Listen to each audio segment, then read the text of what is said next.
여러분, 우리가 이 낯선 장소에 또 낯선 사람들을 만나러 간다는 거, 그건 참 어색하고요, 대단한 용기가 필요한 일입니다. 여러분들 이렇게 오신 게 쉽게 그렇게 발걸음하지 않으셨을 거예요. 그러나 우리가 언젠가는 한 번 내딛어야 할 그런 낯섦이거든요. 그 낯섦이라는 게 처음이 그렇지, 두 번, 세 번째부터는 이제 익숙함으로 이게 바뀌지 않습니까?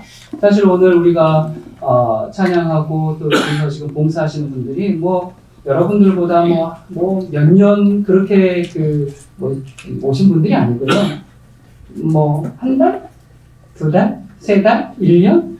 그래서 우리와 동일한 신앙 여정 가운데 있다가 이렇게 오신 분들이에요. 그러다 보니까 언젠가는 여러분들도 이 자리에, 그 자리에 그 주인이 되기를 바랍니다. 여러분, 우리가 이렇게 지금 낯섦이 어색할 수도 있는데 우리가 서로에 대해서 낯선 건 괜찮아요. 그런데 만약에 여러분 생각해 보십시오. 여러분들께서 예수님을 나중에 만났는데 여러분은 잘 안다고 생각했는데 예수님께서 여러분들을 낯설어 한다면, 너 누구니? 나도 모르겠는데? 여러분 생각해 보셨습니까? 우리가 그 예수님과 낯선 만남의 자리에 앉아있지 않도록 하기 위해서 오늘 이 낯선 시간이 우리에게 필요한 것입니다. 여러분, 그래서 우리는 예수님을 참 제대로 알아야 해요. 내가 평생 믿고 따랐던 그 예수님이 정말 성경 속의 예수님이 아니고 전혀 엉뚱한 예수님이었다면 그거 얼마나 우리가 억울하고 기가 막힌 일이 되겠습니까? 여러분은 예수님의 재림을 믿으십니까? 오케이. 그러면 예수님이 우리 시대에 재림하실까요? 이제 아멘 소리가 거의 한 5분의 1로 확 줄었어요. 네. 혹시 이 중에 예수님께서 은밀하게 재림하셨다라고 그렇게 믿고 계신 분 혹시 계십니까? 이미 재림하셨다. 아마 계신 분도 있을 테고, 대부분 또 그렇지 않으실 테고. 여러분이 예전에는 여호와의 증인만이 예수님께서 1914년에 비밀리에 영적 재림하셨다 그렇게 믿었었어요. 그런데 요즘은요, 이제 많은 기독교회가 예수님께서, 그리고 이제 기독교 간판을 걸고 있는 단체들이 이미 예수님께서 재림하셨다라고 그렇게 믿고 가르치는 교회가 상당히 많습니다. 여러분 혹시 전능하신 하나님의 교회 들어보셨습니까? 조금 생소할 수도 있는데 요즘 굉장히 이제 신흥 종교로서 부흥하고 있거든요. 사실 인터넷에 보면 기독교 영화라는 이 제목으로 이제 많은 영상들을 올리고 있는 그런 단체예요. 그게 전부 이게 보면은 기독교 영화라는가 보니까 이게 어디서 만든 거 출처는 없거든요. 근데 내용은 기독교적인 것 같아. 근데 조금 보면은 약간 촌스러워. 한 70년대 그런 그 색감과 분위기와 왠지 좀 그런 게 나는데 영화라고 이렇게 그래도 좀 제법 잘 만들어요. 개인 조그만 단체는 아닌 것 같고. 여러분 많이 보셨죠? 그게 이제 여기에서 만든 거거든요. 근데 2013년부터 이제 한국에 여기 최대 일간지, 그러니까 한국의 최대 일간지하면 조중동 있지 않습니까? 조중동뿐만 아니라 수많은 이제 각종 일간 신문에 조그마한 겨차로나 벼룩시장이 아니에요. 대형 일간지들에 800여 번에 걸쳐가지고 전면 광고를 했습니다. 여러분 이 정도로 광고하려면요 수십억 듭니다. 저희가 한번 신문 광고 해보려고 한번 알아봤어요. 한 번 게재하는데 5천만 원 막 그러더라고요. 근데 800번을 이런 대형 일간지들에 광고했어요. 완전히 정말 뿌렸죠. 낙엽처럼 뿌렸습니다. 그러면서 요즘 굉장히 신문 광고뿐만 아니라 적극적으로 이제 포교 활동을 하고 있는데, 혹시 여러분 카스 하십니까? 여러분들에게 카스 친구 신청 안 하셨던가요?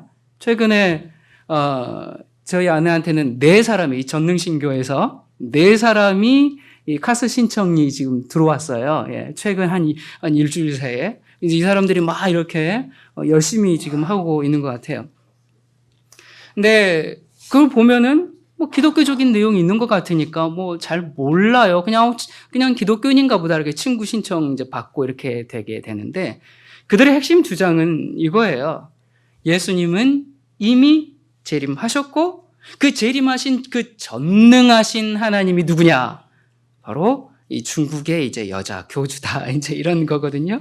이 중국에서는 이제 동방번개라는 이름으로 활동하다가 한국에 넘어왔는데요. 중국에서만 신도수가 500만 명입니다. 네, 500만 명 이상이라고 해요. 그러니까 초림주는 유대에서 나신 남자 예수님이고 재림주는 이제 중국에 오신 여자 하나님이다. 이제 이런 식인데요. 뭐 이분들의 그 포교 방식은 신천지랑 좀 비슷해요. 오늘 신천지에서 오신 분 계신지 모르겠는데 이제 이렇게 그 교회에 들어가가지고 뭐 친분 쌓은 다음에 그렇게 관계 형성하고 이제 이렇게 빼오는 그런 방식도 하고 아무튼 여러 가지로 지금 뭐 보신다시피 예수님은 이미 뭐 돌아오셨다라고 이제 얘기하는데 그들의 교리집에 보면 이런 내용이 있어요. 왜 재림하신 분이 그 여자입니까? 이런 이제 질문들을 많이 받았나 봐요. 그래서 이제 이렇게 답을 하고 있습니다. 재림하신 하나님이 여성이어야 한다는 성경 예언이 있어야 한다고 요구해서는 안 됩니다. 여러분 성경이 큽니까? 하나님이 큰가? 무엇 때문에 하나님의 역사함에 있어서 반드시 성경에 근거해야 하는가? 하나님 자신은 성경을 벗어날 어떤 권리도 없단 말인가? 하나님이 성경을 떠나서 따로 역사할 수 없단 말인가? 하나님의 역사는 어떠한 제한도 받지 않습니다. 자, 이게 무슨 얘기예요? 그러니까 이 사람들에게는 성경이 아무런 의미가 없어요. 성경이 크냐 하나님이 크냐 하나님께서 직접 오셔가지고 말씀하셨는데 뭐 성경에 있다 없다 그거 가지고 따지면 되겠냐 지금 이 얘기거든요. 그러면서 이제 자칭 재림 예수라는 그 전능하신 하나님 여러분 이게 보실 때 전능하신 하나님이라는 이름을 딱 보면 여기가 거기가 아닌가라고 이제 생각하시고 이렇게 보시면 되겠습니다. 혹시 친구라든지 뭐 이렇게 신청 들어올 때. 자, 요즘 그런데 이 페미니즘 시대라서 그런지요. 이 여자 하나님들이 참 많습니다. 여러분 20세기 그 신흥 종교 가운데 가장 성공했다라고 평가받는 이 교단이 어딘지 아십니까? 가장 성공한 교단. 그게 통일교입니다. 통일교는 전 세계 신도수가 몇 명 정도 될까요? 맞아요. 약 400만 명 정도 됩니다. 자, 근데 그 통일교의 이제 자칭 재림주였던 그 문선명 씨가 죽었죠. 죽어 누가 이제 그 뒤를 이었어요? 뭐 이제 그 뭐 자녀들에게 계속 넘겨줬는데 그 후에 이 부인 한학자 씨가 자기가 문선명보다 위대한 독생녀다. 그러면서 이제 통일교가 세 갈래로 갈려지기는 했습니다만 뭐 그래도 통일교는 여전히 전 세계를 장악하고 있는 대형 교단이죠.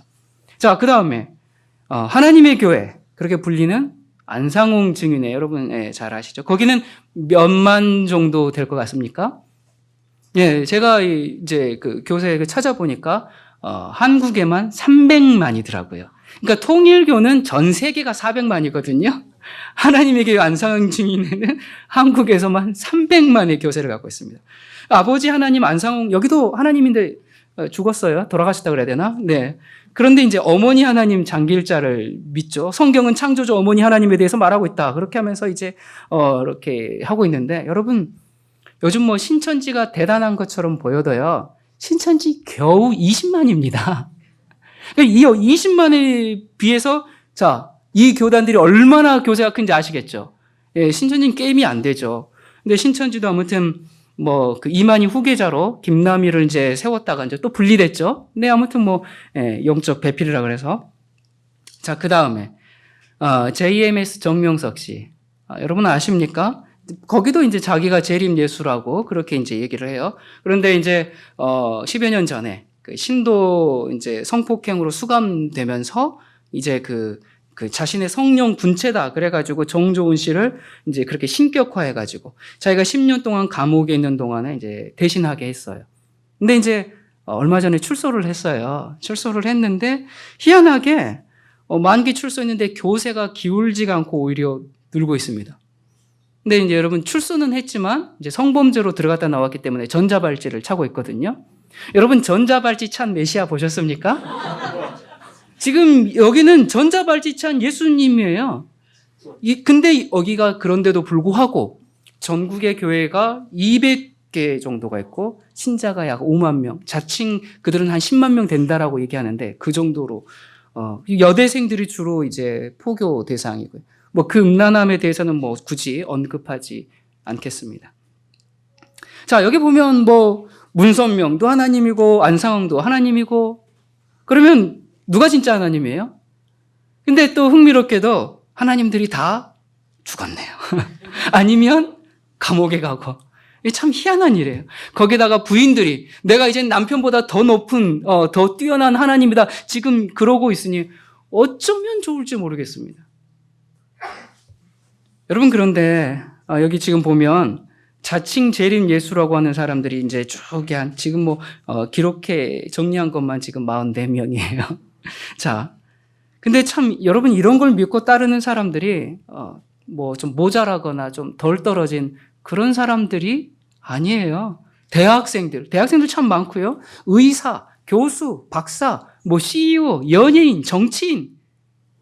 자, 이 사회적으로 굉장히 잘 나가는 사람들인데 영적으로 참 분별력이 없습니다. 참 이해할 수가 없어요. 뭔가에 홀리지 않는 이상 어떻게 이런 일들이 있을 수 있을까? 도대체 뭘까? 왜 이런 일들이 일어날까? 왜 다 자기가 재림한 예수다 그렇게 이야기들을 하고 있을까요? 왜 그럴까요? 왜 다 자기가 재림한 예수다 그렇게 얘기할까요? 응? 교만해져서? 네. 뭐 그것도 이유가 될 수 있어요. 네. 뭐 좀 여기 정신병에 걸려서 뭐 이런 얘기도 했는데 자, 왜 그런가? 여러분 이유는 간단합니다. 정말 근본적인 이유가 있죠. 이유는 예수님이 진짜로 재림을 안 하시니까. 그래서 기다리던 사람들이 지금 뭐라고 하는 거예요? 자기가 재림한 예수다. 자기가 하나님이다. 그렇게 떠들고 있는 겁니다. 예수님께서 속히 재림하시면 이런 일이 없을 텐데 예수님께서 왜 재림을 안 하시는가? 참 답답해요. 아니, 예수님께서 재림을 하시긴 할 건가? 정말 할까요, 예수님? 아니면 우리가 이 예수님의 재림을 우리가 계속 기다려야 하는 것일까요? 아니면 정말 자꾸 늦어지니까 오신 다른 예수님, 재림 예수를 우리가 맞아들여야 할까요? 우리가 진짜 이런 질문에 봉착하게 됩니다. 자, 여러분 성경은 예언서거든요. 자, 이 성경의 구약과 신약이 있죠. 여러분 구약은 초림하신 예수님에 대한 예언이죠. 2000년 전에 이 땅에 오신 예수님께서 언제 어디서 태어나셔서 어떻게 태어나셔서 무슨 일을 하시다가 이제 그런 초림하신 예수님에 대한 예언이고요. 그럼 신약 성경은 뭡니까? 재림하실 예수님에 대한 예언이에요. 자, 언제 어떻게 예수님께서 재림하실 거고 그때는 무슨 일들이 있을 것이고 그러한 것들을 예언한 책이 성경입니다. 성경은 착하게 살아라, 바르게 살아라, 뭐 이런 책이 아니라 예언서란 말입니다. 여기 성경에는 예수 그리스도에 대한 예언이 몇 개가 있다고 그래요? 총? 일단 파악한 것만 333개가 있다고 하죠. 그 중에 109개가 초림 때 성취되었고 224개는 재림 때 이제 그것을 지목해 주고 있는데 그러니까 이것을 조금 계산해 보면 구약이 예수님의 재림에 대해서 1527번 언급하고 있는데 신약은 7959번 얘기하고 있는 거거든요. 다시 말해서 예수님의 재림이 이제 구약에서 이렇게 한 번 말할 때 신약에서는 5번 이상 말하고 있어요. 그래서 신약 성경 이걸 따져보면 매 25절마다 예수님의 재림, 그 다음에 또 재림 그렇게 언급하고 있는 겁니다. 그러면 예수님의 초림이 이미 역사적인 사실이죠. 사실이라면 그러면 재림은 그것보다 훨씬 2배, 5배 이상 확실히 일어날 사건입니다. 자, 그런데 문제는 예수님이 재림하시지 않고 있습니다. 그래서 가짜가 판을 치고 있습니다. 그런데 흥미로운 것은 예수님께서 이 가짜가 판을 칠 것이다. 그것까지도 또 예언해 놓으셨습니다. 마태복음 24장 23절 이하에 보면 그때의 사람이 너희에게 말하되 보라 그리스도가 여기 있다 혹 저기 있다 하여도 믿지 말라. 거짓 그리스도들과 거짓 선지자들이 일어나 큰 표적과 기사를 보이어 할 수만 있으면 택하신 자들도 미혹하게 하리라. 보라 내가 너희에게 미리 말하였노라. 그러면 사람들이 너희에게 말하되 보라 그리스도가 광야에 있다 하여도 나가지 말고 보라 골방에 있다 하여도 믿지 말라. 그런데 왜 이렇게 믿을까요? 번개가 동편에서 나서 서편까지 번쩍임같이 인자의 임함도 그러하리라. 여러분 한국에서만 사람을 재림하신 예수님이라고 믿는 신자들이 500만 명이 넘어요. 자, 여러분 우리 대한민국 인구가 몇 명입니까? 한 5천만이죠. 그러면 10명 중 1명은 사람을 재림하신 예수다 그렇게 믿는다 그 말입니다. 여러분 그런데 참 또 안타까운 건 이런 형상 때문에 오히려 그 반대의 현상이 일어나죠. 그건 무슨 얘기예요? 여러분 오늘날 교회에서는 재림에 대한 설교가 없습니다. 재림에 대한 강조가 없고요. 사람들이 예수님의 재림을 기다리지가 않습니다. 기다리지 않을 뿐만 아니라 예수님의 재림을 얘기하고 또 예수님의 재림을 믿는 사람들은 비웃음거리가 되고 있는 그런 시대에 우리가 살고 있습니다. 자, 여기 영상 한번 볼까요? 이게 이제 BBC에서 만든 영상인데요. 이런 이제 이 대화가 있습니다. 목사님은 올해가 아닐지라도 종말이 오고 있다고 믿으시죠? 어떤 일이 있겠습니까? 네, 저는 종말이 오는 것을 믿습니다. 성경 기록에 의하면 예수께서 천사들과 함께 하늘에서 오실 것입니다. 그분께서는 그분을 받아들이고 그분의 은혜로 구원받은 자들을 데리러 오실 겁니다. 잠시만요. 이 일이 문자적으로 있을 것인가? 문자적으로 일어날 것입니다. 나팔 소리가 있을 것이며 천사장의 음성이 있고 예수께서 문자 그대로 천사들과 함께 나타나실 것입니다. 그분께서는 그분을 받아들이고 그분을 믿는 자들을 데리러 오실 것인데 이 땅으로부터 그들을 구속하시고 공의와 의를 세우실 것입니다. 하늘이 열리나요? 하늘이 열리고 천사들과 함께 오셔서 그분의 은혜로 구원받은 자들을 데려가실 것입니다.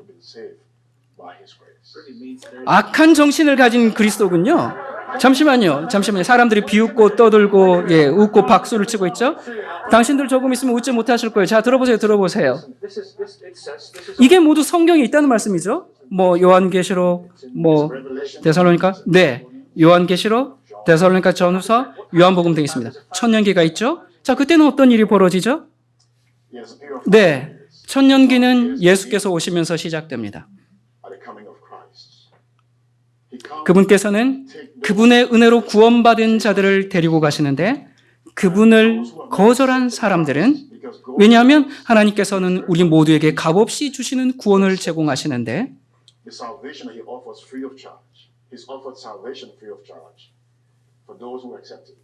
이것은 우리 모두에게 열려 있습니다. 예수를 받아들이는 자들 말이죠. 그러나 회교도 힌두교들, 유교인들은 아니죠. 네, 예수님께서는 요한복음 14장 6절에서 말씀하시기를 내가 곧 길이요 진리요 생명이니 그분을 믿는 자들만 데려가신다면서요. 그럼 아이들은요? 죄송합니다. 아직 안 끝났습니다. 그분께서는 내가 곧 길이요 진리요 생명이니 나로 말미암지 않고는 이것은 극단적인 발언이시죠? 네, 극단적인 발언이에요. 하지만 지금 이제 사람들이 계속 반항하고 있죠? 반발하고 있죠? 구원은 그리스도를 통해서만 옵니다. 네, 알겠습니다. 분명한 그림이 보입니다. 자, 어떻게 되는 건지 알겠습니다. 자, 이 내용이 모두 성경에 있다고 하셨죠? 이것은 근본주의예요. 근본주의는 모든 세계 종교에서 문제를 일으킵니다. 그러니까 박수를 봐. 이 신부가 이런 얘기를 했죠. 이것은 근본주의자들의 성경 해석이며 요한계시록의 시적인 표현을 잘못 이해하는 거예요. 바울이 왕국의 임함이 1000년, 2000년 후가 아니라 바로 임할 것이란 말을 잘못 이해하는 건데요. 우리는 바울과 초대 그리스도인들이 잘못 이해했음을 이제는 알죠. 그들은 그리스도께서 재림하실 것이라고 믿었죠. 우린 이제 완전히 다른 기초에서 이해해요. 자, 그러자 신약 성경에 이능 있지 않습니까? 성경 그런데 어쩌라고요? 신약에 있는 것을 성경 비평하고 현대 성경 이해에 따라서 재해석해야 돼요. 이런 근본주의 접근법은 안 됩니다.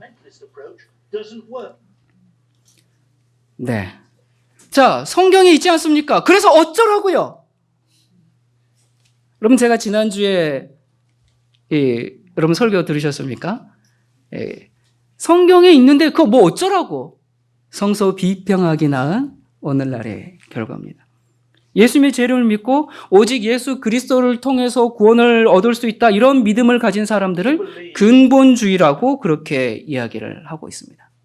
자, 그런데 얼마 전에 이 교황 프란치스코가 이런 인터뷰를 했어요. 진행자가 묻습니다. 기독교 근본주의에 대해 교황이 가진 생각은 어떻습니까?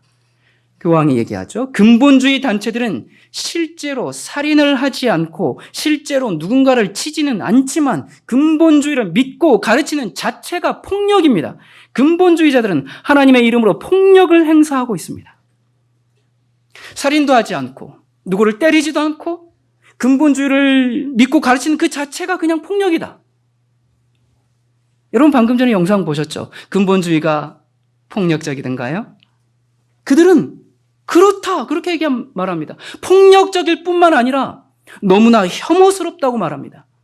어떤 면에서는 맞아요. 혐오스러워요. 왜? 타 종교의 구원이 있다는 것을 인정하지 않고 오직 예수 그리스도를 통해서만 구원받는다고 말하니까 이 얼마나 이기적입니까? 이 얼마나 혐오스러운 발언입니까? 그래서 성경이 있다고 얘기하는 거, 성경 있는데 뭐 어쩌라고, 이것을 무신론자가 하는 얘기가 아니고 캐톨릭 신부가 성경이 있는데 뭐 어쩌라고, 그렇게 성경 해석하는 거 아니야 라고 얘기하면서 성경을 그대로 믿는 사람들을 비웃음거리로 만들고 있는 영상을 여러분들은 방금 전에 보셨습니다. 더군다나 여기서 덧붙여서 뭐 교황은 적그리스도다 이런 얘기까지 하니까 정말 그야말로 폭력적인 그런 발언들이죠. 여러분 얼마 전에 세계 최대 동영상 공유 사이트인 유튜브가 극단주의와 혐오 발언 등을 담긴 이 동영상과 채널들을 수천 개를 삭제할 계획이라고 이제 뉴스에 이렇게 나왔었습니다. 물론 마땅히 그래야 합니다. 다른 사람을 비난하고 비방하고 극단주의적으로 테러를 선동하고 그런 것들을 이제 삭제하고 또 관리를 해야 되겠죠. 그런데 극단주의와 이 혐오주의라는 그 기준은 누가 세우는 것일까? 여러분이 지금 불과 10년 전만 해도 이 동영상 플랫폼이 유튜브만 있었던 게 아니에요. 참 많았습니다. 뭐 비메오라든지 여러 이제 사이트들이 많았는데 모든 이 구글이 유튜브를 인수한 다음에 전 세계 동영상 플랫폼으로 이렇게 이제 이 성장을 시켰어요. 그래서 여러분들 동영상 보려면 여러분들이 어디 들어가서 찾아보십니까? 전부 유튜브. 예, 여러분들도 저를 또 유튜브에서 보셨을 거고요. 거기로 다 몰아넣었습니다. 다 몰아놓은 다음에 여러분이 독점 체제라는 게요, 참 우리가 지금 현재 이게 활성화되어 있기 때문에 사용하는 거지만 굉장히 위험스러운 겁니다. 그것밖에 없거든요. 그래서 거기에서 통제해버리면 다 언론이 통제가 되는 게 이제 그런 시스템으로 지금 만들었죠. 자, 극단주의, 여기에는 근본주의도 포함됩니다. 여러분, 근본주의가 폭력적이든가요? 물론 그들의 어떤 신앙이나 신조나 믿음이 생각하기에 따라서 극단적이다라고 사람들이 그렇게 생각할 수는 있지만 혐오스럽지는 않습니다. 폭력적인 것도 아닙니다. 그런데 근본주의가 폭력적이다라고 그들이 그렇게 정의를 내리면 그렇게 되는 겁니다. 그건 혐오스러운 발언이다. 그렇게 정의를 내려버리면 그렇게 되는 겁니다. 자, 여러분 얼마 전에 제 요한계시록 18부가 유튜브 정책을 어긴 혐의로 삭제가 됐습니다. 근데 이제 메일이 왔는데요. 앞으로도 삭제될 것이라고 경고 메일이 왔어요. 이유가 이제 종교적인 선동과 극단적인 이유 때문에. 여러분이 이 삭제된 제 강의는 여기 저희 civil.net 저희 홈페이지에 오시면 보실 수 있습니다. 앞으로 유튜브에서 제 설교가 이제 다 사라지게 되면 civil.net 여기에 오셔서 말씀을 시청해 주시기 바랍니다. 우리가 언제 그런 시대에 이제 도래할지 모릅니다. 여러분, 오늘날 예수님의 재림을 문자적으로 믿는다. 그것은 참 비웃음거리를 당하는 그런 시대에 지금 우리가 살고 있습니다. 이게 지금 오늘날 현대 기독교, 현대 신학의 현 주소인데 워낙 사이비들이 많이 등장했기 때문에 세상 사람들뿐만 아니라 기독교에서조차도 이제 예수 그리스도의 재림을 실제적으로 믿는 사람들은 저 종말론자들 그렇게 조롱거리로 전락해버리고 말았습니다. 사람들이 이제 자기 지하 벙커를 만든다는 등, 아주 깊은 산속에 동굴 어디 들어간다는 등, 이제 생존 경쟁, 어떤 분들은 또, 종말이 올 수 있으니까 그때 환란을 대비해서 이제 매일 그 밤에 산행을 하면서 이제 체력을 단련하고 그런 분들, 실제로 그런 분들이 많거든요. 이러다 보니까 계속 이제 이 재림, 종말, 이런, 말을 하는 사람들, 저 극단주의자들, 저 어설픈 사람들 그렇게 취급받는 시대가 지금 돼버리고 말았죠. 자, 여러분 저도 사실 종말이 빨리 왔으면 좋겠어요. 자, 이렇게 얘기해도 될지 모르겠지만 이제 요즘 그 백두산 또 분화구가 또 이렇게 뉴스들이 심심찮게 나오잖아요. 그럼 여러분 어떤 생각하세요? 저는 집에서 백두산이 곧 터질 건가 봐.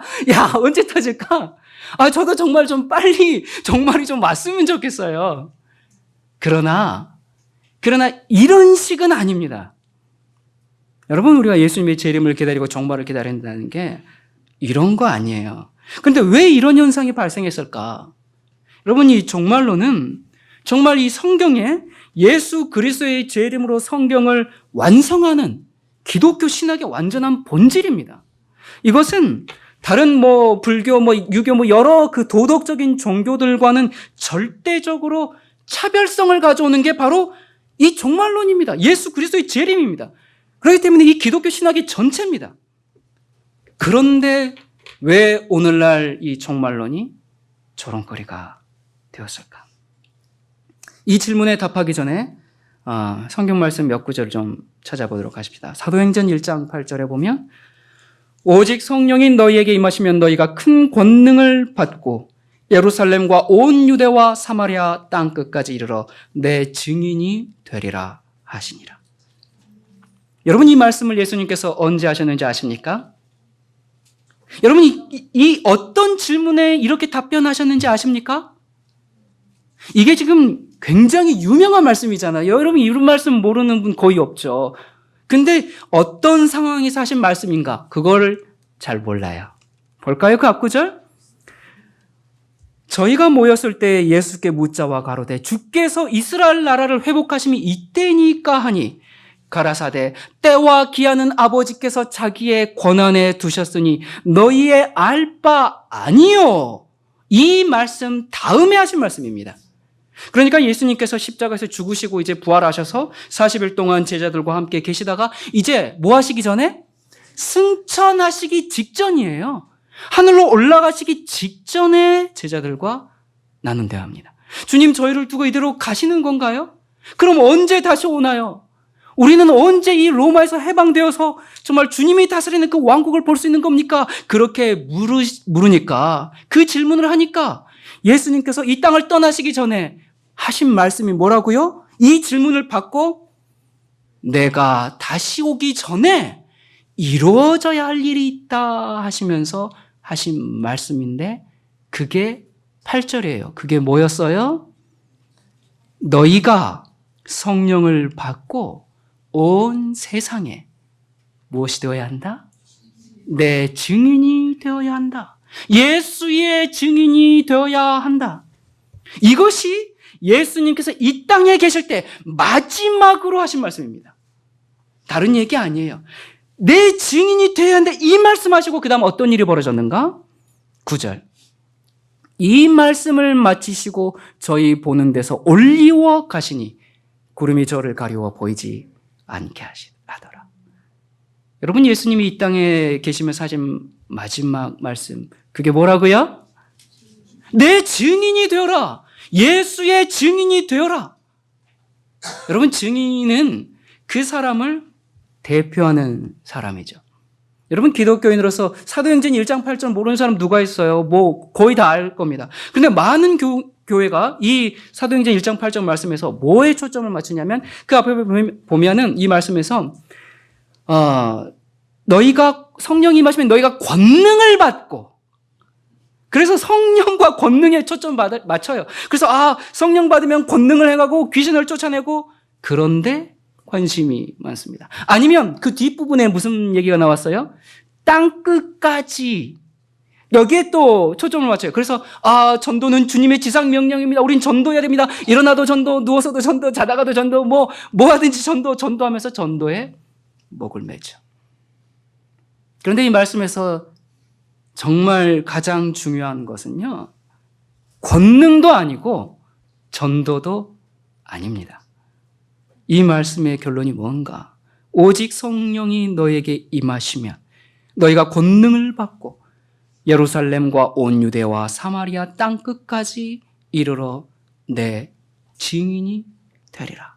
뭐가 되어야 한단 말인가? 예수님의 증인이 되어야 한다는 게 이 말씀의 결론입니다. 예수님이 언제 오시는가? 이것도 중요하죠. 그런데 그 전에 먼저 뭐가 되어야 해요? 예수님의 증인이 되어야 합니다. 증인은 예수님과 함께한 증거를 가지고 있는 사람입니다. 자, 예수님과 함께한 증거, 그게 뭡니까? 그게 뭐예요? 그 입에 간사함이 없고, 거짓이 없고, 미움이 없고, 하나님의 계명을 지키고 그리스도의 향기와 열매가 있는 사람. 예수님의 증인은 예수님의 성품을 가진 사람입니다. 그 증인은 그 사람을 대표하는 사람이라고 했잖아요. 그 사람을 대신해서 예수님의 증인이 되어서 이 땅에 보여줘야 해요. 따라서 우리가 예수님의 증인이 되기 위해서는 어떤 변화가 필요한가? 마음의 변화가 필요합니다. 우리가 예수님 증인이 되기 위해서 어떤 기도원에 가가지고 나무뿌리 붙잡으면서 주님, 나에게 권능을 주십시오. 나에게 성령의 능력을 주십시오. 그거 아닙니다. 그거 해도 예수님의 증인 아니에요. 그렇게 해서 예수님을 드러내야 되는데 자기를 드러내고, 그렇게 해서 자칫 거짓 성령으로 사탄을 드러낼 수가 있어요. 예수님의 증인이 되기 위해서는 마음이 변하고 성품이 변하고 예수님께서 그 사람의 생애에 반사되는 예수님의 열매를 갖고 있는 그 사람. 여러분, 이것이 오늘날 우리에게 너무나 필요한 변화입니다. 우리는 그것을 위해서 참 열렬히 기도해야 됩니다. 여러분은 영적 변화를 위해서 얼마나 애쓰며 기도하십니까? 여러분, 하나님 정말 저를 변화시켜 주십시오. 제 마음을 하나님께서 주관해 주십시오. 나의 성품이 그리스도를 닮게 해 주십시오. 여러분 얼마나 씨름하고 얼마나 기도하고 있습니까? 네. 여러분, 그런데 이 예수님의 증인은 무슨 능력으로 돼요? 성령이 너희에게 임하시며, 성령께서 임해야 그것이 가능한 것입니다. 성령께서 임하셔야 합니다. 자, 이렇게 말씀을 마치시고 예수님께서 하늘로 승천하셨는데, 여러분, 예수님께서 이때 실제적으로 승천하셨습니까? 아니면 영적으로 승천하셨습니까? 실제적으로 승천하셨다고 다 말씀하시네요. 네. 여러분, 이건 사실 초등학생들도 다 아는 문맥이죠. 자, 그러면서 무슨 말씀이 나오는가? 이제 10절입니다. 이제 9절까지 우리가 봤어요. 올라가실 때에 제자들이 자세히 하늘을 쳐다보고 있는데 흰옷 입은 두 사람이 저희 곁에 서서 가로되 갈릴리 사람들아 어찌하여 서서 하늘을 쳐다보느냐?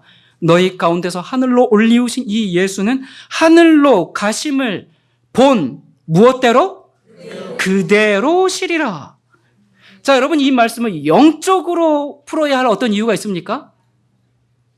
지금 예수님은 제자들이 보는 가운데 지금 실제적으로 승천하셨고 천사들은 이렇게 올라가심을 본 것처럼 그대로 예수님이 다시 오실 거라고 얘기를 했어요.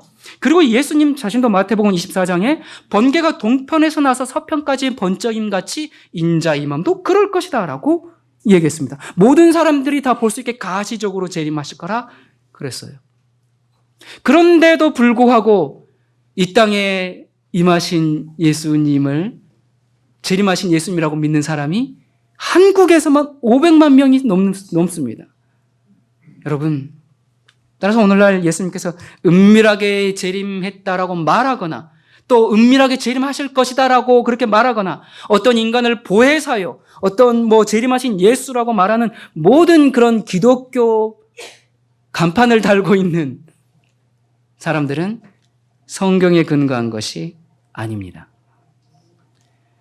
여러분, 제자들과 초대교회는 승천하신 예수님께서 곧 다시 오실 것이다, 그런 이 복음과 이제 믿음을 전했어요. 예수님께서 곧 다시 오실 것이다. 조금만 더 인내하자. 우리를 데리러 오실 것이다. 여러분, 얼마나 정말 이 제자들이 또 초대교회가 가슴 벅찬 그런 희망의 메시지였겠어요. 조금만 참으면 예수님께서 오신다는데. 그래서 그들은 날마다 한 곳에 모여서 떡을 뗐습니다. 왜 그랬어요? 왜 날마다 모였어요? 예수님이 곧 오실 것이기 때문에. 그래서 날마다 모였습니다. 여러분, 만일 예수님이 한 달 후에 오신다. 진짜로. 진짜 한 달 후에 오신다. 여러분, 그러면 우리 어떻게 하고 있을까요? 아마 진짜 매일 만나가지고요. 우리 그냥 설교도 필요 없어요. 성경만 읽을 거면 같이 돌아가면서 성경 읽고 정말 떡을 떼고 정말 서로 회개하고 사랑을 실천하면서 정말 그렇게 정말 실제적으로 예수님의 이 재림을 준비하게 될 겁니다. 한 달 내내 저녁에만 모일 것 같아요? 아니, 여러분 30일 후에 온다는데 29, 28, 27 점점 카운트 되고 있는데 아마 하루 종일 같이 있어도 지겹지 않을 거예요. 예, 같이 살 겁니다. 있는 사람들은 다 자기 것 내어주고 없는 사람들은 같이 이제 유무상통하는 거죠. 그렇게 예수님이, 그래서 초대교회가 그렇게 유무상통을 하면서 초대교회가 있었어요. 자, 우리도 마찬가지로 예수님께서 한 달 후에 재림하신다면 아마 그렇게 할 겁니다. 오케이, 한 달은 조금 너무 급박한 것 같다. 그럼 1년, 자, 1년으로 둡시다. 여러분, 예수님께서 1년 후에 오신다, 그것이 정확한 사실이라면 여러분, 우리 어떻게 할까요? 우리가 여러분 직장 생활 힘드시죠? 네, 직장 그만두고 사실 1년 후라면 하루 24시간 같이 있지는 않을지라도 아마 매일 저녁에 함께 모여서 같이 말씀을 나누고 정말 오시는 예수님 이제 364, 363 점점 그렇게 정말 날마다 모여서 내가 살면서 다른 사람들에게 해코지 한 것은 없나? 정말 내가 갚을 것은 없나? 갚아야 할 것은 다 갚고 정말 회개하고 사랑을 실천하면서 혹시 예수님 1년 후에 재림하실 거라고 이제 은행에서 어떻게든 대출 받아가지고 마음껏 쓰자 그런 분은 아니겠죠. 예. 우리 정반대죠. 나에게 있는 모든 것을 다 나눠주고 내가 회개하고 정말 아낌없이 사랑하고 후회 없이 사랑하면서 그렇게 하루하루를 보낼 것입니다. 자, 제자들이 그랬어요. 왜요?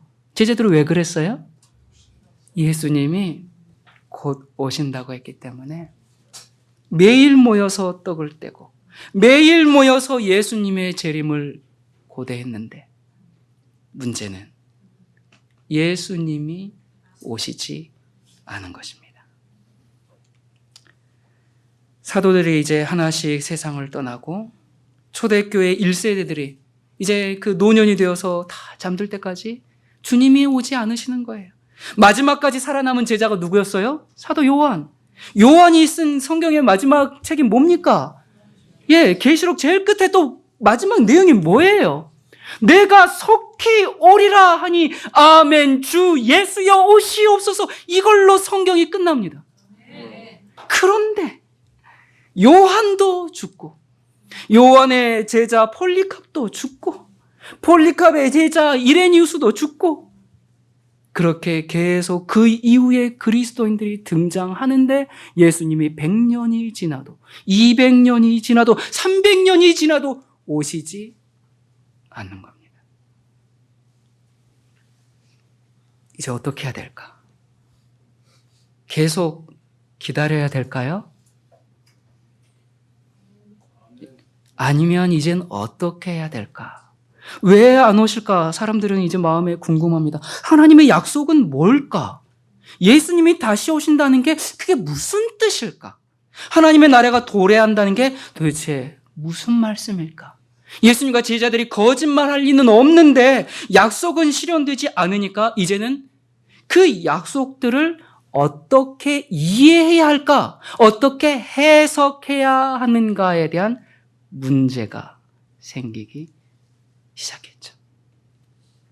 그래서 이제 그 말씀들을 영적으로 해석해야만 하는 일이 생긴 겁니다. 그래서 이제 교훈 후 400년경에 아우구스티누스, 성자라고 불리는 성 어거스틴, 아우구스티누스가 이제 등장해서 신국론을 써서 가르치게 됩니다. 그 내용은 이렇습니다. 하나님의 나라는 이 땅에 나그네로 살고 있는 하나님의 백성을 교회로 인도하는 것이다. 따라서 사람이 신의 은혜를 입는 것은 교회에 의해서 가능하기 때문에 교회 밖에서의 구원은 없다. 예수님께서 재림하셔서 우리를 데리고 가는 것이 아니라 교회가 다스리는 이 현장이 하나님의 나라다.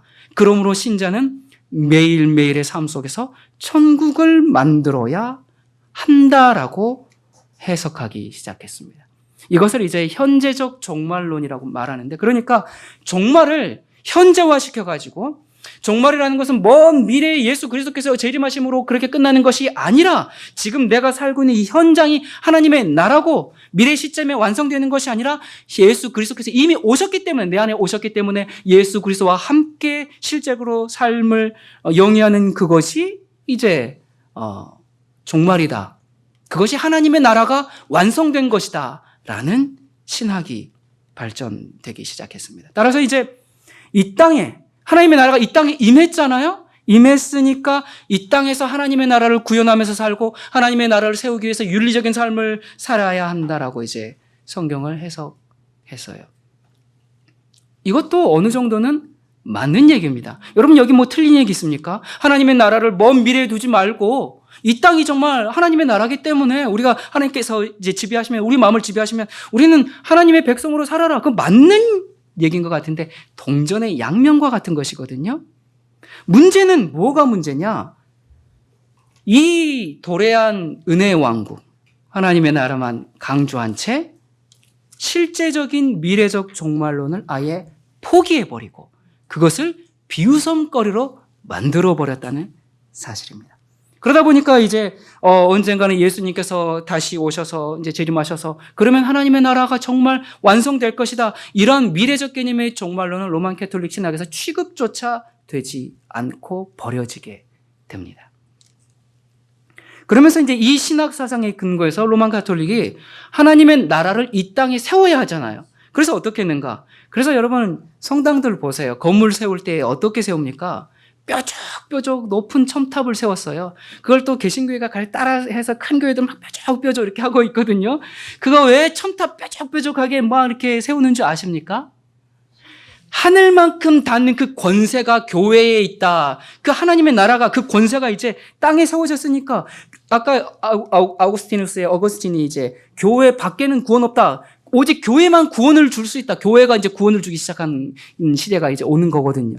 그러다 보니까 이 뾰족뾰족하게 하늘 가진 높은 권세를 이제 가졌어요. 그러면서 하나님의 나라를 이 땅에 세웠는데, 그러면 하나님의 나라를 세웠으면 뭐가 있어야 돼요? 하나님이 계셔야 돼.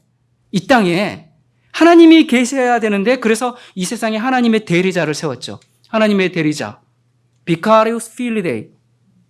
그래서 교황을 하나님의 대리자로 세운 겁니다. 그 다음에 고해의 성사 같은 것을 통해서 중보하시는 예수 그리스도의 사역을 대신하는 그런 시스템을 만들어 놓았습니다. 왜 이런 시스템을 만들었는가? 하나님의 나라를 이 땅이다라고 했기 때문에 이 땅에 하나님의 나라를 세우려고 하는 것이죠. 이렇게 아우구스티누스의 신학은 이제 예수 그리스도의 재림을 무시하게 만들었습니다. 언젠가 예수님께서 실제적으로 재림하시고 하나님의 나라가 도래할 것이라는 이 종말론이 사라지고 우리가 하나님의 나라를 세워야 한다는 이 현세적인 종말론이 우세하게 자리 잡으면서 예수님께서 구름 타고 다시 오신다라는 것은 이제 동화 속에서나 등장하는 그런 비웃음거리가 이제 정말 수준 낮은 너 아직도 그걸 믿니? 예. 성서 비평학 입장에서는 그런 이 기적적인 초자연적인 부분들을 성경 해석하죠. 그건 그런 의미가 아니라 아유 너 아직도 순진하구나 이런 식의 기독교 내에서도 취급을 받는 시대. 그래서 그런 믿음을 가진 사람들을 아까 뭐라고? 근본주의자들 그렇게 취급하고 비웃는 상황이 돼버리고 말았습니다. 그런데 신학이 뭐라고 얘기하든지 또 교회가 무엇이라고 얘기하든지 간에 성경은 분명히 말씀합니다. 데살로니가전서 4장 16, 17절에 주께서 호령과 천사장의 소리와 하나님의 나팔로 친히 하늘로 쫓아 강림하시리니 그리스도 안에서 죽은 자들이 먼저 일어나고 그 후에 우리 살아남은 자도 저희와 함께 구름 속으로 끌어올려 공중에서 주를 영접하게 하시리니 그래야 우리가 항상 주와 함께 있으리라. 여러분 비록 예수님의 재림이 지체되는 것은 사실이에요. 여러분 그런데 아십니까? 예수님께서 승천하실 때부터 그러니까 예수님은 처음부터 예수님이 승천하신 후 2000년이 지나야 재림하실 것이라는 사실을 이미 구약 성경에 말씀해 놓으셨습니다. 여러분 그거 아십니까? 자, 그게 언제 그렇게 하셨는가? 여러분 다니엘서 2장에 보면 느부갓네살이 이제 꿈을 꾸죠. 거대한 신상이 나오는 꿈을 꿔요. 그런데 여기에 이제 뭐 다 설명은 안 하겠습니다만 금머리는 바벨론, 은가슴은 메데 페르시아, 배와 허벅지는 헬라, 철 다리는 로마, 그리고 열 발가락은 오늘날 우리가 살고 있는 이 시대를 말하죠. 자, 그런데 이때 이 신상의 꿈이 어떻게 끝났어요? 네, 뜨인 돌이 어디를 쳤죠? 자, 또 왕이 보신즉 사람의 손으로 하지 아니하고 뜨인 돌이 신상의 철과 진흙에 뭘 쳐요? 발을 쳐서 부서뜨리매.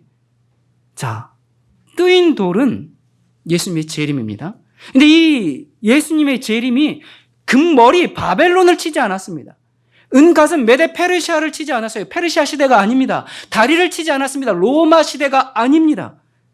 세계 열국이 있는 현 시대에 그 발을 철과 진흙이 섞여 있는 그 발을 쳤습니다. 예수님의 재림이 이 시대에 있을 것이라는 것을 다니엘서에 말씀하고 있는 겁니다. 그러니까 예수님께서 승천하시면서 이미 2000년 후에 재림하실 것이라고 다니엘서에 예언하고 계신 겁니다. 이 열왕의 때에 하늘의 하나님이 한 나라를 세우시리니 이것은 영원히 망하지도 아니할 것이요 그 국권이 다른 백성에게로 돌아가지도 아니할 것이요 도리어 이 모든 나라를 쳐서 멸하고 영원히 설 것이라. 여러분이 얼마나 영광스러운 광경입니까? 여러분이 예수님의 재림의 날을 기다리십니까? 네. 감사합니다. 여러분 성경 예언에 하면 우리가 사는 이 시대에 예수님의 재림이 있을 겁니다. 이제 남아있는 예언이 별로 없어요.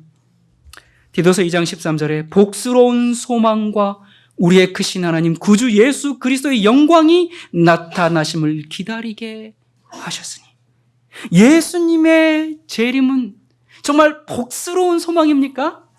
아멘. 여러분 정말 그분의 나타나심을 기다리고 있습니까?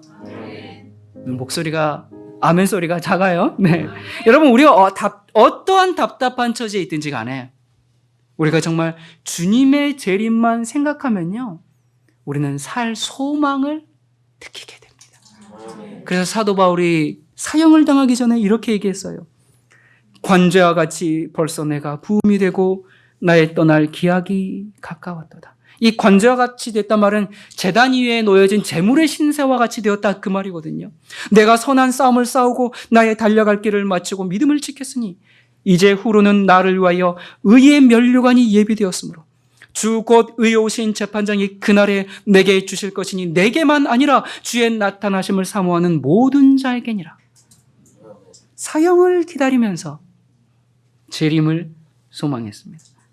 의로우신 재판장께서 인생의 모든 답답함과 억울함을 풀어주시고 악인의 형통함을 보응하시고 공의를 세우시는 그날, 의의 면류관이 누구에게 예비되었어요? 주님의 재림을 사모하는 모든 사람들에게. 여러분은 주님의 재림을 사모하십니까? 아멘. 여러분, 지금까지 많은 사이비들이 언제 내가 재림한다, 또 언제 예수님 재림한다 날짜를 정했죠. 또 내가 재림한 예수다, 이렇게 많은 사람들을 현혹시키고 사람들을 미혹해 왔고 사회적으로 무리를 일으켜 왔습니다. 여러분, 저는 주님께서 몇 년도에 오실지 잘 모릅니다. 내년에 오시면 정말 좋을 것 같아요. 그러나 저는 날짜는 모르지만 성경 예언의 근거에서 그 시기는 매우 가까웠습니다. 다니엘서 12장 1절부터 3절에 보면 그때에 내 민족을 호위하는 대군 미가엘이 일어날 것이요 또 환란이 있으리니 이는 개국 이래로 그때까지 없던 환란일 것이며 그때에 내 백성 중 무릇 책에 기록된 모든 자가 구원을 얻을 것이라. 책에 기록된 자가 구원을 얻습니다. 땅의 티끌 가운데서 자는 자 중에 많이 깨어 영생을 얻는 자도 있겠고 수욕을 받아서 무궁히 부끄러움을 입을 자도 있을 것이며 지혜 있는 자는 궁창의 빛과 같이 빛날 것이요 많은 사람을 옳은 대로 돌아오게 한 자는 별과 같이 영원토록 빛나리라. 여러분, 예수님께서 재림하실 때 여기 보니까 두 부류가 있어요. 악인이 있고 의인이 있습니다. 부활해서 영생을 얻는 사람이 있고 수치를 당하는 사람이 있습니다. 여러분은 어떤 부류에 들어가기를 원하십니까? 우리가 원한다고, 소원한다고 다 그렇게 된다면 얼마나 좋겠어요. 그러나 내가 원한다고, 소원한다고 그렇게 되는 거 아닙니다. 모든 사람들이 다 소원하죠. 이 세상 모든 사람들이 다 소원하죠. 소원이 그것을 이루어주는 것이 아니라 내가 그걸 소원하면 어떻게 해야 해요? 행동해야 합니다. 요한복음 5장 28절 29절 무덤 속에 있는 자가 다 그의 음성을 들을 때가 오나니 선한 일을 행한 자는 생명의 부활로 악한 일을 행한 자는 심판의 부활로 나오리라. 여러분, 이 일은 예수님께서 재림하실 때 일어나는 일이에요. 이미 예수님이 재림했다 그렇게 말하는 사람들, 전 그런 사람들에게 물어보고 싶어요. 여기 죽은 자들이 부활했나요? 라고 이렇게 물어보고 싶어요. 그러면 또 뭐라고 대답하냐면 모든 것을 다 영적으로 풉니다. 아, 죽은 자가 부활한다는 것은 영적으로 깨어나는 것을 얘기하는 겁니다. 참, 귀에 걸면 귀걸이, 코에 걸면 코걸이. 여러분, 그러면 안 됩니다. 영적으로 해석할 것이 있고 문자적으로 받아들일 것이 있습니다. 여러분, 이미 예수님께서 재림하셨다 그렇게 믿어버리면 무슨 문제가 생겨요? 진짜 예수님의 재림을 거절하게 됩니다. 여러분, 정말 무서운 사실입니다. 여러분, 예수님은 오실 것인데 우리 시대에 오실 것입니다. 마지막으로 마태복음 24장 있는 말씀이 있습니다. 그러므로 깨어있으라. 어느 날에 너희 주가 임할는지 이러므로 너희도 예비하고 있으라. 생각지 않은 때에 인자가 오리라. 여러분, 깨어서 준비해야 합니다. 그러면 깨어있다는 것이 뭔가? 사실 이 말씀, 깨어있다 이 한마디 말로도 정말 1시간 동안 또 할 얘기가 많이 있지만 정말 딱 중요한 한 가지만 말하면요. 거짓 복음에서 깨어 있어야 합니다.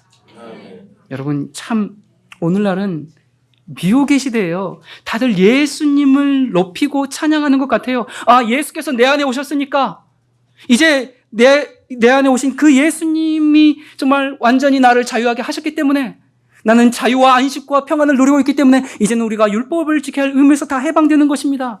이제 율법과 계명을 지킬 필요가 없습니다 라고 말하는 거짓 복음과 거짓 미혹에서 경계하고 깨어 있어야 합니다. 왜냐하면 이 마지막 시대의 최대의 쟁점이 뭔가, 어떻게 마지막 세상 역사가 끝나는가, 그것은 하나님의 계명을 지킬 것인가 아닐 것인가, 이것으로 이 세상 역사가 끝날 것이기 때문에 그렇습니다. 지금 많은 사람들이 나는 예수님을 믿기 때문에, 예수님을 사랑하기 때문에, 나는 우리는 굳이 예수님의 계명을 그렇게 율법주의자처럼 그렇게 지키지 않아도 됩니다 라고 사람들이 참 얘기해요. 거짓말에 속아서 그것이 신앙의 자유를 누리는 것으로 착각합니다. 그 사람들이 예수님을 사랑하는가? 사랑하죠. 정말로 사랑하는가? 그렇습니다. 그들의 마음이 정말 예수님을 사랑해서 나는 이제 그렇게 한다라고 얘기들 해요. 그런데 문제는 그것은 자기 방식대로 사랑하는 것입니다. 하나님은 그렇게 사랑하라고 말씀하지 않으셨어요. 하나님을 사랑하는 것은 이것이니 그의 계명들을 지키는 것이라고 말씀하셨어요. 여러분, 이 말씀을 듣는 우리 모두가 여기 말씀하신 것처럼 그러므로 깨어 있으라. 모두가 깨어 있어서, 거짓 복음에서 깨어 있어서 이 마지막 시대에 우리가 예수님의 증인이 되고, 그리고 예수 그리스도의 그 재림의 날에 그 영광스러운 자리에 우리 모두가 함께 있기를 간절히 바랍니다. 기도하시겠습니다. 사랑이신 하나님 아버지, 우리를 너무나 사랑해서 우리를 내버려 두지 아니하고 반드시 다시 오리라 약속하신 주님의 말씀을 우리가 기억합니다. 아버지, 지금 세상은 참으로 혼탁하고 미혹과 어려움이 많은 시대입니다. 아버지, 성경 말씀대로 믿고 사는 신자들은 비웃음과 조롱거리를 당하는 그런 시대에 살고 있습니다. 주님의 참 길을 걸어가는 길이 좁은 길이고 외면당하는 길이고 외로운 길입니다.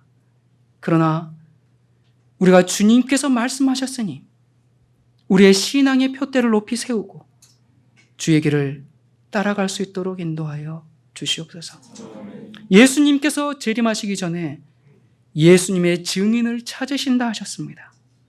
아버지, 예수님을 닮는 예수님의 증인, 예수님의 형상을 반사하는 예수님의 증인, 오늘 함께 기도하는 우리 모두가 될 수 있도록 은혜 베풀어 주시옵소서.